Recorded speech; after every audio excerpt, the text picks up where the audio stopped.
أعوذ بالله من الشيطان الرجيم. بسم الله الرحمن الرحيم.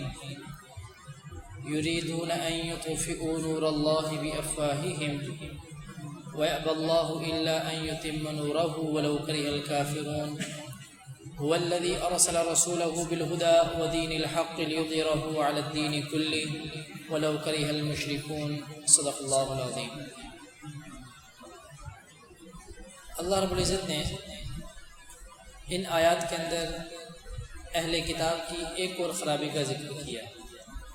گزشتہ درس میں پہلی خرابی کا ذکر ہوا تھا، یہاں پر دوسری خرابی کا ذکر کیا کہ یریدون ان یطفئوا نور اللہ بافواہہم، چاہتے ہیں کہ بجھا دے روشنی اللہ کی اپنے منہ سے.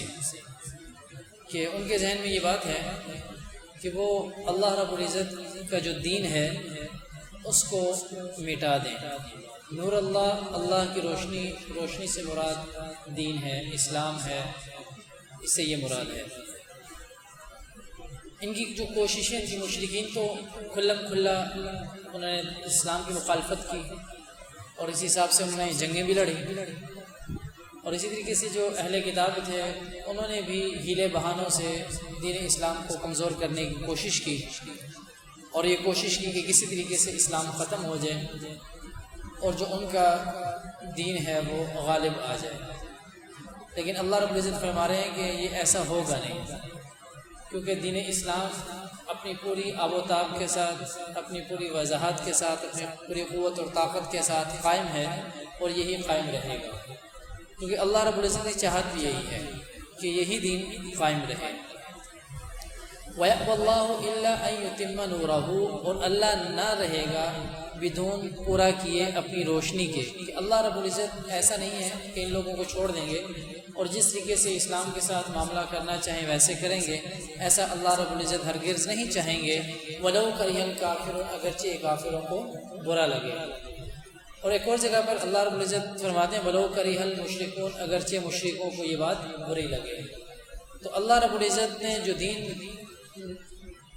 دین اسلام ہمیں دیا ہے، اور وہ اس لیے نہیں دیا کہ جس طریقے سے بھی اس کو چاہیں مغلوب کر لیا جائے اور اس کو اپنی مرضی سے استعمال کر لیا جائے اور پھر بھی انسان اپنے اس طرز پر قائم رہے گا. تو اللہ رب العزت ایسا ہونے نہیں دیں گے. اللہ رب العزت نے ایک ایسی جماعت ہمیشہ قائم رکھی ہے اور ایک ایسی جماعت ہمیشہ قائم رہی ہے جس نے دین اسلام کی حقانیت کو واضح کیا ہے، اس کی صحیح تشریح کی ہے، اس کی صحیح تفسیر کی ہے اور لوگوں کی صحیح اس حوالے سے رہنمائی کی ہے. اب اللہ رب العزت فرما رہے ہیں اسی کے لیے جو ہدایت ہے، اس کے لیے دین اسلام جو ہے وہ ہدایت کے اوپر ہے. تو هو الذی ارسل رسوله بالهدى، اللہ رب العزت نے آپ علیہ السلام کو ہدایت دے کر بھیجا، اسی نے بھیجا اپنے رسول کو ہدایت کے ساتھ. اب پہلی چیز ہدایت ہے. ہدایت ایک ہے اور ایک بینات، من البینات والہدی، دو چیزیں ہوتی ہیں قرآن کے اندر. اس کا ذکر ہے من البینات والہدی. بینات کیا ہے اور ہدایت کیا ہے؟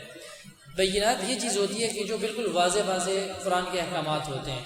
جیسے اللہ رب العزت کی وحدانیت ہے، اس کو سمجھانے کی ضرورت نہیں پڑتی، جو انسان قرآن پڑھے گا وہ اللہ کی وحدانیت کو سمجھ لے گا. صبر ہے، اس کے لیے کوئی سمجھانے کی ضرورت نہیں کہ صبر کیا چیز ہوتی ہے. قرآن پڑھے گا، اللہ کے احکامات کو سمجھے گا، اس کے اندر انبیاء کے واقعات کو دیکھے گا، خود اس کو پتہ چل جائے گا صبر کیا ہے. شکر کیا ہے، اس کو سمجھانے کے لیے بھی کسی دوسرے بندے کی ضرورت نہیں ہے. لیکن کچھ چیزیں ایسی ہوتی ہیں کہ جن کو سمجھانے کے لیے ضرورت ہوتی ہے، کہ سمجھنے کے لیے بھی ان کی ضرورت ہوتی ہے کہ ایک چیز کیا ہے. اس چیز کو کہتے ہیں ہدا. تو اللہ رب العزت نے بینات اور ہدا دونوں طریقوں سے قرآن کے اندر گفتگو فرمائی ہے. تو بینات تو واضح احکامات ہیں، وہ ہر بندہ سمجھ سکتا ہے. لیکن ایک ہے ہدا، جس کو اللہ رب العزت نے فرمایا کہ ارسل رسولہ بالہدی، ارسل رسولہ بالہدی، کہ ہدایت کے ساتھ ہم نے اپنے رسول کو بھیجا. تو یہی وجہ تھی کہ اللہ رب العزت نے آپ علیہ السلام کا ایک کام یہ بھی لگایا تھا. 4-5 کام جو کار نبوت کہے جاتے ہیں، 4 کار نبوت تھے کہ هو الذی ارسل رسوله بالهدى ودین الحق. ایک اور جگہ ہے کہ اللہ رب العزت نے کتاب اور حکمت کی تعلیم کے لیے بھی ایک کام آپ علیہ السلام کے ذمہ لگایا تھا کہ اس کی حکمت کی بھی اور کتاب کی بھی تعلیم دیں گے. اور وہ اسی وجہ سے تھی کہ یہ جو ہدایت ہے یہ سمجھانے کی ضرورت ہے، تو آپ علیہ السلام کا معاملہ سمجھانے کا بھی تھا. ایک تو یہ، دوسری چیز وہ دین الحق، اور سچا دین، کہ دین یہی سچا ہے. اس کے جتنے احکامات ہیں، اس کے جتنے جو مسائل ہیں وہ سارے کے سارے واضح اور اٹل ہیں، وہ ہر دور کے لیے ہیں، ہر انسان کے لیے ہیں، ہر معاملے میں وہ کام آنے والے ہیں، اور یہ شروع سے لے کے آخر تک یہی ہیں۔ اور اسی کے بارے میں اللہ رب العزت نے فرمایا کہ وَذَلِكَ دِينُ الْقَيِّمَةِ، یہی مضبوط دین ہے، یہی سچا دین ہے۔ اب آگے فرمایا گیا لِيُظْهِرَهُ عَلَى الدِّينِ كُلِّهِ، تاکہ اللہ رب العزت اس کو غلبہ دے ہر دین کے اوپر۔ تیسری چیز یہ کہ یہ دین ہر ادیان، سارے جتنے بھی دین ہیں، ادیان جتنے ہیں، ان کے اوپر غالب آ کر رہے گا۔ اب غلبہ دو قسم کا ہے، ایک غلبہ ہوتا ہے جو دلیل کے اعتبار سے غلبہ ہوتا ہے، ایک غلبہ ہوتا ہے جو سیاسی اعتبار سے غلبہ ہوتا ہے۔ دو قسم کے غلبے ہوتے ہیں، ایک سیاسی اعتبار سے غلبہ، ایک انسان غلبہ حاصل کر لے سیاست کے اعتبار سے، دوسرا یہ ہوتا ہے کہ دلیل کے اعتبار سے، کہ آپ کے پاس دلائل اتنے ہیں کہ آپ اپنی بات کو دلیل کی دنیا کے اندر سمجھا سکتے ہیں، بتا سکتے ہیں، غالب آ سکتے ہیں۔ ایک دلیل کی دنیا، ایک سیاست کی دنیا۔ تو جو اللہ رب العزت نے اس دین کو بھیجا ہے اور غلبے کا ذکر کیا ہے، اس غلبے سے مراد سیاسی غلبہ ہے یا دینی غلبہ ہے؟ تو یہ بات علماء نے لکھی ہے کہ یہاں پر اس سے مراد سیاسی غلبہ ہے، دینی دلائل کے اعتبار سے غلبہ ہے، کہ دلیل کی بنیاد کے اوپر غلبہ حاصل کیا جائے۔ یہیں پہ اس حساب سے ایک دو واقعات آپ کے ساتھ ذکر کرتا ہوں آپ کے سامنے۔ ایک ہے مولانا محمد قاسم نانوتوی رحمۃ اللہ علیہ کا واقعہ ہے جو شاہ جہاں پور میں پیش آیا تھا۔ یہاں پر ایک مناظرے کا ماحول بنا اور غیر مسلم بڑی اپنی تیاری کے ساتھ اور بڑی جاہ و جلال کے ساتھ آئے، بڑی دھواں دار وہاں پہ تقریریں کی۔ اب وہ ساری تقریریں کرنے کے بعد معاملہ یہ تھا کہ انہوں نے اپنے ادیان کو غالب کرنا تھا اور دین اسلام کو مغلوب کرنا تھا۔ اب بات ہو رہی تھی دلائل کی دنیا کے اندر۔ اب یہاں پر پھر مولانا قاسم نانوتوی رحمۃ اللہ علیہ وہاں پر تشریف فرما تھے، ان کی باری ہے اور ان سے کہا جی اب آپ اپنے حوالے سے تقریر کریں۔ جب مولانا قاسم نانوتوی رحمۃ اللہ علیہ نے دلائل کی دنیا کے اندر گفتگو کی تو جتنے لوگ تیار ہو کر آئے تھے، اپنی تیاری کے ساتھ آئے تھے، ان سب کو یہ سمجھیں کہ سام سے سن گیا اور معاملہ وہاں پر ختم ہو گیا۔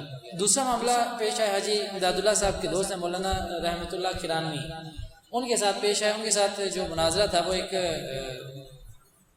پادری کا تھا۔ اس کے ساتھ جب مناظرہ ہوا تو اب مولانا بھی اپنی تیاری کے ساتھ وہاں پہنچے، پہلی گفتگو ہوئی تو وہاں سے بھاگ گیا، بھاگ کے وہ صاحب ترکی چلے گئے۔ اب یہاں سے پھر بعد میں یہ بھی سعودیہ کے سفر کے اوپر چلے گئے، وہاں چلے گئے، سعودیہ چلے گئے۔ اب ترکی کے اندر معاملہ پھر تھوڑا سا اٹھا اور دین اسلام کے اوپر سوالات اٹھے، اعتراضات ہوئے۔ تو اب انہیں جب پتہ چلا ترک والوں کو، تو انہوں نے کہا جو مولانا تھے پتہ چلا کہ سعودیہ میں پتہ کروا ان کا، کرانوی صاحب کو وہاں سے سعودیہ سے ترک بلایا۔ جب سعودیہ سے ترک بلایا تو یہ حضرت ترک چھوڑ کر وہاں سے پھر کسی دوسری جگہ پہ چلے گئے، وہاں سے انہوں نے یہ بھی چھوڑ دیا۔ وہاں پر انہوں نے پھر مولانا جو ہے انہوں نے کتاب لکھی اظہار حق کے نام سے۔ اظہار حق کے نام سے جو کتاب لکھی ہے تو انگریز خود یہ بات لکھتا ہے، وہ یہ کہتا ہے کہ اگر اظہار حق اس دنیا کے اندر مکمل طور پر پھیل جاتی، شائع ہو جاتی، تو اسلام کے علاوہ باقی جتنے کے جتنے دین تھے وہ سارے کے سارے ختم ہو جاتے اور اسلام حقیقی معنوں کے اندر غالب آ کے رہتا۔ تو دلائل کی دنیا کے اندر اگر دین اسلام کے حوالے سے گفتگو کی جائے تو قرآن ایک ایسی رہنما کتاب ہے ہمارے لیے کہ اس نے کسی قسم کی کوئی کمی بیشی چھوڑی نہیں ہے۔ تو اس کو اللہ رب العزت ذکر کریں کہ لیظہرہ علی الدین کلہ، کہ اللہ رب العزت اس دین کو غالب کر کے ہی رہیں گے، اگرچہ ولو کرہ المشرکون، اگرچہ مشرکوں کو اس حوالے سے برا ہی لگے۔